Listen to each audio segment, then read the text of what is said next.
السلام علیکم 10th class. آج ہم پڑھیں گے پاکستانی معاشرے اور ثقافت کی نمایاں خصوصیات۔ پیج نمبر ہے 87، صفحہ نمبر 87 پہ۔ تو سب سے پہلے ہے معاشرہ کی لغوی اور اصطلاحی تعریف۔ اس میں معاشرہ انگریزی زبان کے لفظ سوسائٹی کا ترجمہ ہے، جو لاطینی زبان کے لفظ سوشس سے لیا گیا ہے، اخذ کیا گیا، جس کے معنی ساتھی کے ہیں۔ گویا معاشرے سے مراد ساتھیوں کا گروہ یا مجموعہ، افراد کا وہ مجموعہ جو چند مقاصد کی خاطر زندگی بسر کر رہا ہو، معاشرہ کہلاتا ہے۔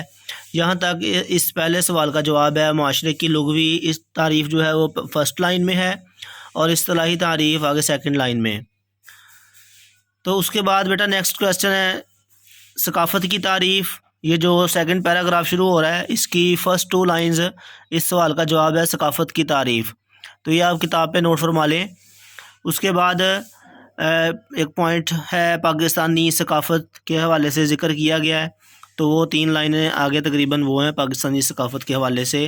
تو اس کی ہیڈنگ بنا لیں، اس کو سارے کو یاد کرنے کے لیے ہیڈنگز بنی ہوں تو پھر آسانی سے یاد ہو جاتا ہے۔ تو اس کے بعد یہاں سے پاکستانی معاشرے اور ثقافت کی نمایاں خصوصیات ذکر ہو رہی ہیں۔ تو اس میں سب سے پہلے ہے اسلامی ثقافت کے رنگ۔ تو اس میں بیٹا اس طرح یہ پوائنٹس بنائے گئے ہیں یاد کرنے کے لیے، تو ایسے پوائنٹس بنے ہوں تو آسانی سے یاد ہو جاتا ہے۔ آگے دوسرے نمبر پہ ہے مشترکہ خاندانی نظام۔ آگے تیسرے نمبر پہ ہے رسوم و رواج اور روایات۔ اور اس کے بعد ہے مذہبی ہم آہنگی اور مذہبی تہوار، لباس اور خوراک، اور مخلوط ثقافت۔ تو اس میں بیٹا اگر سوال آئے نا مخلوط ثقافت پر نوٹ لکھیں، تو پھر یہ کتاب والی 2 لائنز لکھیں گے کہ مخلوط ثقافت پر نوٹ لکھیں۔ اگر کہا جائے، اگر پوچھا جائے نا مخلوط ثقافت سے کیا مراد ہے، تو اس میں جواب لکھیں گے ملی جلی ثقافت کو مخلوط ثقافت کہتے ہیں۔ ملی جلی ثقافت کو مخلوط ثقافت کہتے ہیں، اس طرح جواب لکھیں گے اگر سوال آئے مخلوط ثقافت سے کیا مراد ہے۔ اگر پوچھا جائے نا نوٹ لکھیں، تو پھر یہ آپ نے کتاب والی 2 لائنز لکھنی ہے۔ اس کے بعد نمبر 8 پہ ہے عرس اور میلے۔ آگے نمبر 9 پہ ہے کھیل اور تفریح۔ آگے نمبر 10 پہ اقلیتوں کے حقوق کی حفاظت، مہمان نوازی، طرز تعمیر اور مصوری تصویریں بنانا۔ آگے نمبر 10 پہ ہے شعر و ادب۔ نمبر 13 پہ ہے شعر و ادب۔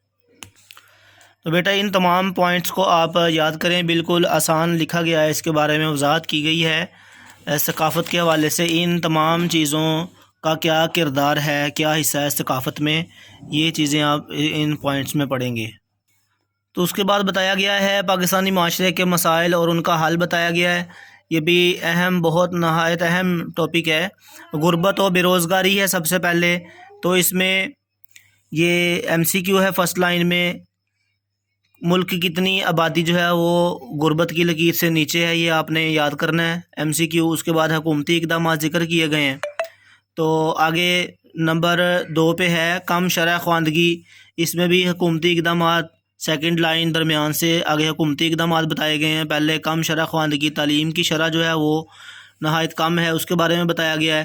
آگے صحت کے مسائل ذکر کیے گئے ہیں پہلی 1.5 لائن میں، اور آگے حکومتی اقدامات، یعنی حکومت ان مسائل کو ختم کرنے کے لیے کیا اقدامات کر رہی ہے، ٹھیک ہے۔ اور اس کے بعد آبادی کی شرح میں اضافہ جو ہے وہ آگے 2 لائنوں میں پہلے ذکر ہے، بعد میں حکومتی اقدامات ذکر کیے گئے ہیں، ان مسائل کے حل کا بھی ذکر کیا گیا ہے ساتھ۔ تو یہ آپ مکمل ٹاپک جو ہے یاد کریں اور کتاب پہ نشانات لگا لیں، MCQs بنا لیں اور مختصر سوالات کی نشاندہی کر لیں۔